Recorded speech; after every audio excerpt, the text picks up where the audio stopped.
বাঁকুড়া বিষ্ণুপুর শহর, যে শহরে আমরা মূলত বিষ্ণুপুরের যে ঐতিহাসিক মন্দিরগুলো তৈরি হয়েছিল ১৬০০ খ্রিস্টাব্দে পাল রাজাদের আমলে, সেগুলো সব দর্শন করব এবং মন্দির গায়ের যেসব অসাধারণ টেরাকোটার সৌন্দর্য সেগুলো আমরা খুঁটিয়ে একটু দেখব এবং আপনাদেরও দেখাবো।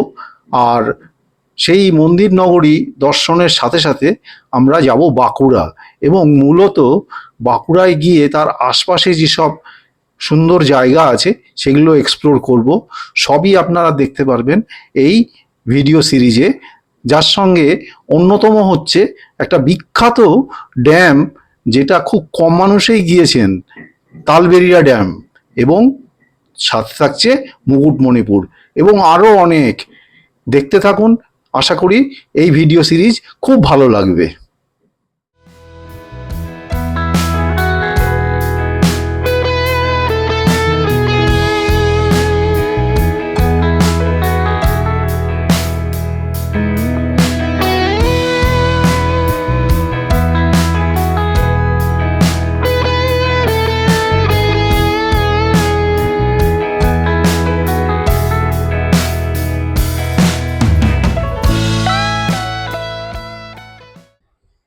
হর হর মহাদেব।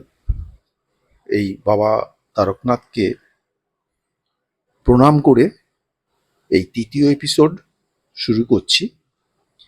যারা আপনারা আগের দুটো এপিসোড দেখেননি তারা আগের দুটো এপিসোড যদি দেখে নেন তাহলে ভিডিওর ধারাবাহিকতা বুঝতে সুবিধা হবে। আমরা কলকাতা থেকে গাড়ি আমি নিজে ড্রাইভ করে এই তারকেশ্বর এসেছি, একটু আগেই পৌঁছেছি। এসে হোটেলে রুখে প্রথমে গাড়িটা এদের পার্কিং লটে পার্কিং করে আমি এবার এই রিসেপশন থেকে আমার রুমের দিকে যাচ্ছি। এটা হচ্ছে টোটাল রিসেপশনটা। আর এখানে বিশাল রিসেপশন এবং এখানে একটা যেমন বিশাল সিঁড়ি আছে, চওড়া সুন্দর সিঁড়ি, আর বাদিকে একটা লিফটও আছে। তো আমি দোতলায় ওঠার জন্য আর লিফট ব্যবহার করছি না, আমি সিঁড়ি দিয়ে আমার রুমের দিকে যাচ্ছি।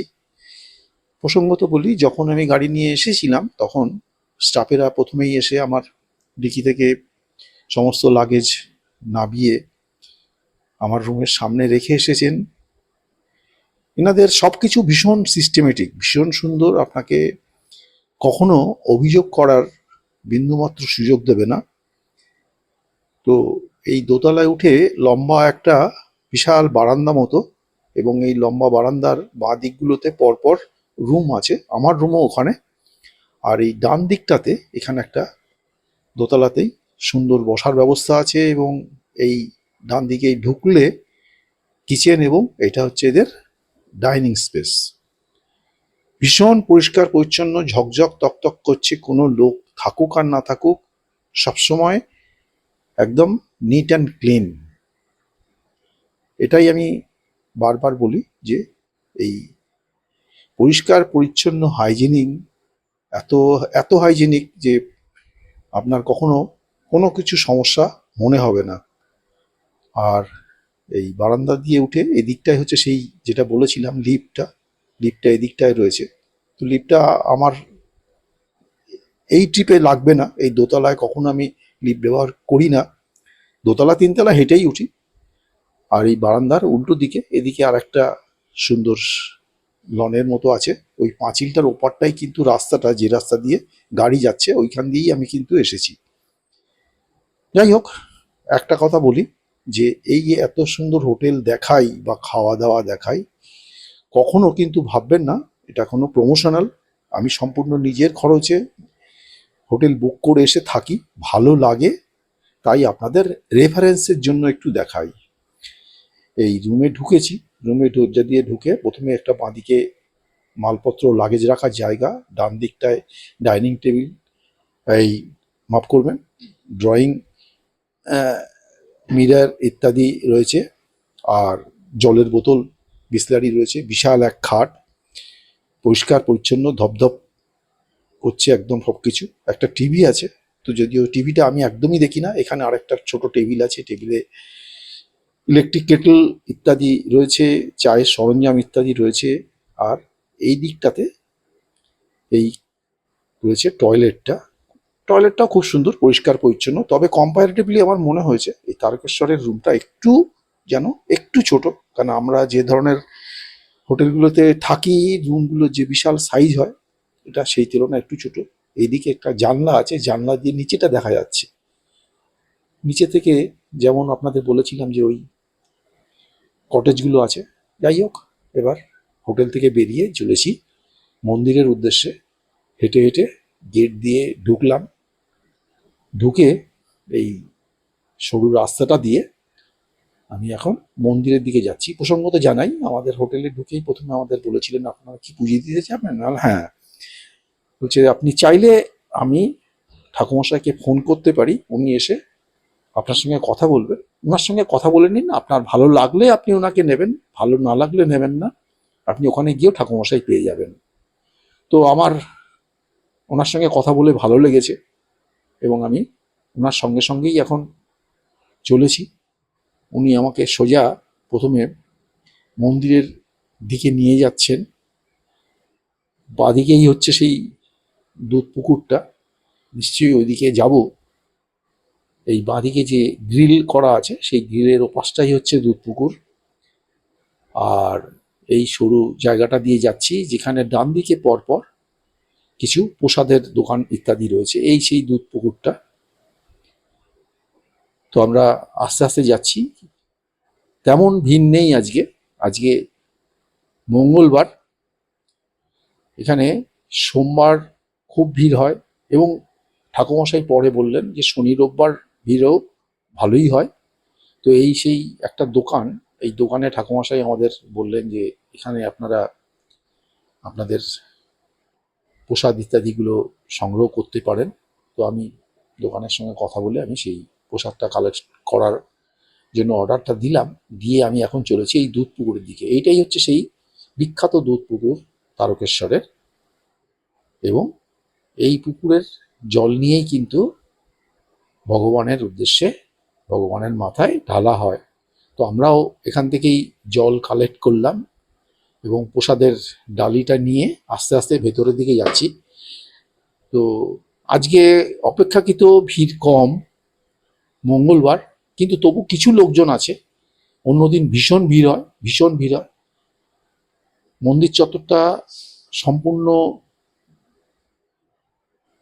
পরিষ্কার পরিচ্ছন্নই আছে, তবে ফ্লোরে কিন্তু খুব জল। এখানে যেহেতু জল ব্যাপারটা একটা ভাইটাল পার্ট, ফ্লোরে খুব জল। সুতরাং আপনারা যারা আসবেন অবশ্যই এটা মাথায় রাখবেন যে জলে যেন স্লিপ করার একটা প্রবণতা থাকে। এই আস্তে আস্তে আমরা এবার ওই লাইনের দিকে যাচ্ছি, যেখানে লাইন দিয়ে ঢুকতে হবে। এখানে লাইন দিয়েছি, আজকে মঙ্গলবার লাইন তেমন নেই। আমার সামনে গোটা 50 জনের লাইন ছিল। তো আমি সুষ্ঠুভাবে কিন্তু ভেতরে গিয়ে পুজো দিয়ে এসেছি। এই হচ্ছে মন্দিরের সামনে, এইটুকু ছবি তোলার অনুমতি দিয়েছেন বলে এইটুকু ছবি তুলতে পারছি। ভেতরে আর কিন্তু ছবি তোলার কোনো পারমিশন নেই। ওই ভেতরটায় হয়েছে বাবার যে শিবলিঙ্গটা রাখা আছে।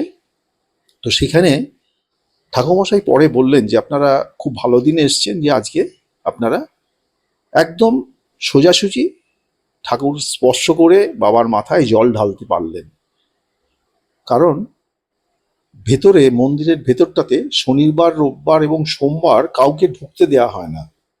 ওই বাইরে, গ্রিলের বাইরে থেকে একটা চোঙা মতো লাগানো থাকে, সেই চোঙা দিয়ে চোঙার বাইরে থেকে জলটা ঢালতে হয় এবং সেই জলটা গিয়ে বাবার মাথায় পড়ে। কিন্তু আজকে ভেতরে ঢুকে আমরা বাবার মাথায় জল ঢেলে বাবাকে স্পর্শ করে প্রণাম করলাম, আশীর্বাদ চাইলাম। এবং ঠাকুমশাই বারবার বলছিলেন যে আপনারা আজকে ভালো দিনে এসছেন, আজকে আপনারা ভেতরে ঢুকতে পারলেন। গতকাল আমার অ্যাকচুয়ালি কিন্তু গতকালে আসার প্রোগ্রাম ছিল, সোমবারেই আসার প্রোগ্রাম ছিল, যে কোনো কারণেই হোক সেটা ক্যান্সেল হয়ে যায়। এবং এখন দেখছি যে সেটা ক্যান্সেল হয়ে খুব ভালো হয়েছে। ভালো হয়েছে ইন দ্য সেন্স, এই প্রথম আমি তারকেশ্বর এলাম এবং এসে খুব সুন্দরভাবে পুজো দিলাম। একদম মানে মনে ভীষণ শান্তি পেয়েছি। আপনারা বললে বিশ্বাস করবেন না যে আমি দেখেছি এই যে আমাদের এই ধর্মস্থানগুলোতে সত্যি সত্যি এমন একটা একটা অদৃশ্য শক্তি আছে, একটা অদৃশ্য ক্ষমতা আছে, যে ভেতরে গেলে মনটা একদম শান্ত হয়ে যায়। যাই হোক, সেদিনকে এই পুজো টুজো দিয়ে আমরা হোটেলে ফিরে গেছি এবং স্নান খাওয়া দাওয়া করে সন্ধেবেলাও আবার গিয়েছিলাম। এটা হচ্ছে তার পরের দিন, অর্থাৎ বুধবার সকালে আমরা হোটেলে চেক আউট করে আবার গাড়ি নিয়ে বেরিয়ে পড়েছি। চেক আউট করার আগে আমাদেরকে খুব সুন্দর ব্রেকফাস্ট করে দেওয়া হয়েছে। আমি একটু অনুরোধ করেছিলাম যে আমি একটু সকাল সকাল বেরোতে চাই, কারণ আজকে আমার অনেকটা দূর যেতে হবে। তো যদি আপনারা একটু সকাল সকাল ব্যবস্থাটা করে দেন। দেখুন বন্ধুরা, এই হচ্ছে যেটা আপনাদের বলেছিলাম না, যে লোকাল কিছু সমস্যা। দেখুন, উনি একটা মিক্সচার নিয়ে রাস্তাটা পার হবেন, ওনার কোনো হেলদোল নেই যে গাড়িগুলো যাচ্ছে, আগে গাড়িটাকে বের করে দিই তারপরে আমি নিয়ে যাই। উনি রাস্তা ব্লক করে দাঁড়িয়ে গেলেন, কিন্তু কিছু বলা যাবে না। বললেই আপনি খারাপ, বললেই আপনি গরম দেখাচ্ছেন, আপনি অর্থের অহংকার দেখাচ্ছেন, ইত্যাদি ইত্যাদি নানান কথা। তো যাই হোক, ঠান্ডা মাথায় চুপ করে বসে থাকাটাই বুদ্ধিমানের কাজ। আজকে যেটা বলছিলাম, ব্রেকফাস্ট, তো ওনারা যখন বললেন আমাকে যে ব্রেকফাস্ট তাহলে স্যার কি আমি বানিয়ে দেবো, প্যাক করে দেবো, আপনারা নিয়ে যাবেন? আমি বললাম না না, আমি ব্রেকফাস্ট এখান থেকে খেয়েই যাব, কিন্তু আপনারা একটু তাড়াতাড়ি যদি করে দেন। তো আমাদের শুনতে চাইলেন যে কি কি অপশান, কি খেতে চাই। তো আমরা আমাদের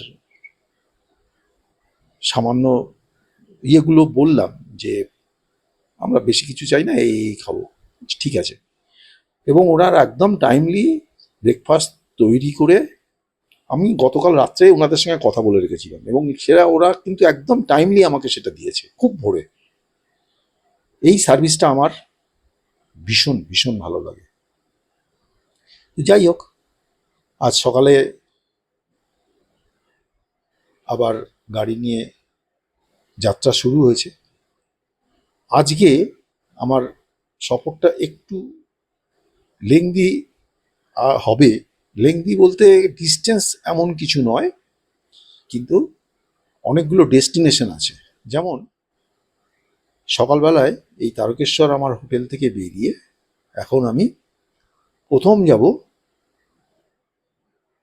কামারপুকুর, রামকৃষ্ণ দেবের ভিটে, এবং ওখান থেকে যাব জয়রামবাটি। তো এই দুটো ধর্মস্থান দর্শন করব। বহুদিনের ইচ্ছা ছিল, সম্ভব হয়নি, এখন যাব। এবং এই জয়রামবাটি কামারপুকুর দর্শন করার পরে আমরা সোজা যাব বিষ্ণুপুরের দিকে। কিন্তু বিষ্ণুপুর, ওই যে বলেছি সফরের শুরুতেই যে আমার সফর ঠিক কিন্তু ওই ডেস্টিনেশনে গিয়ে ঘুরে দেখা নয়।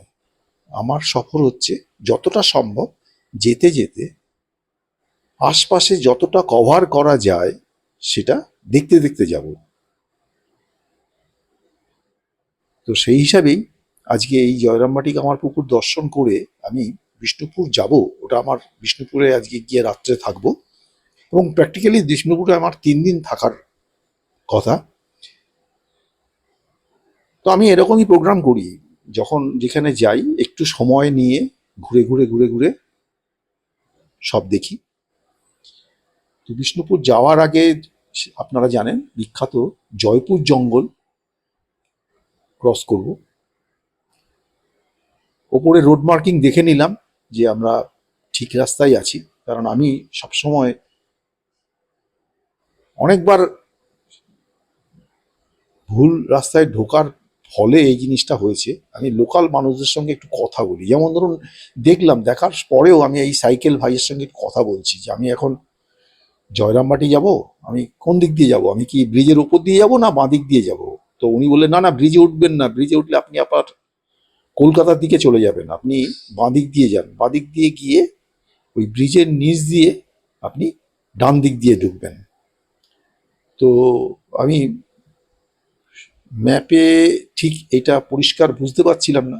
যাই হোক, আমি এখন সেই বাঁদিক দিয়ে যাচ্ছি। তো আমি একটা জিনিস দেখেছি যে এতে 5-10 মিনিট সময় নষ্ট হয় হয়তো, যে একটু দাঁড়িয়ে স্থানীয় মানুষের সঙ্গে কথা বলে জেনে নেয়া, কিন্তু আখেরে লাভ হয় যে ভুল রাস্তায় ঘুরতে হয় না। তো আমি এখন সেইভাবেই এগোচ্ছি, যে এই সামনে গিয়ে আমাকে আবার ওই সাইকেল ভাই বলেই দিলেন যে আপনি যাচ্ছে, বাসটা যাচ্ছে ওটাও তার, কিন্তু ওই জয়রামবাটি কামারপুকুরের দিকেই যাচ্ছে। তো আপনি এই বাসটাকে একটু ফলো করুন, দেখবেন বাসটা ডান দিকে ঢুকে যাবে। তো আমি সেইভাবেই যাচ্ছি। তো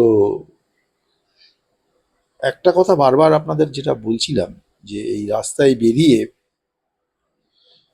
অযথা তাড়াহুড়ো না করে ঠান্ডা মাথায় যাওয়াটাই বুদ্ধিমানের কাজ। কারণ যখন আপনি একটু আরবান জায়গায়, একটু রুরাল জায়গায় ঢুকে যাবেন, সেখানে স্থানীয় মানুষদের বা স্থানীয় যানবাহন ইত্যাদিকে একটু প্রাধান্য দিতেই হবে, এবং তাতে আখেরে সমস্যা কম হবে। আমরা আস্তে আস্তে এবার ওই জয়রামবাটির দিকে যাচ্ছি। আজকের এপিসোড এখানেই শেষ করছি। কেমন লাগছে আপনাদের? আমার ভিডিও কিন্তু শুধু ওই ডেস্টিনেশনে যাওয়া নয়, আমার ভিডিও সেইখানে কি করে যেতে হবে, আপনি যদি গাড়ি নিয়ে যান কিভাবে যাবেন সেটা সম্পূর্ণ। ভালো থাকুন, নমস্কার, দেখা হবে সামনের এপিসোডে।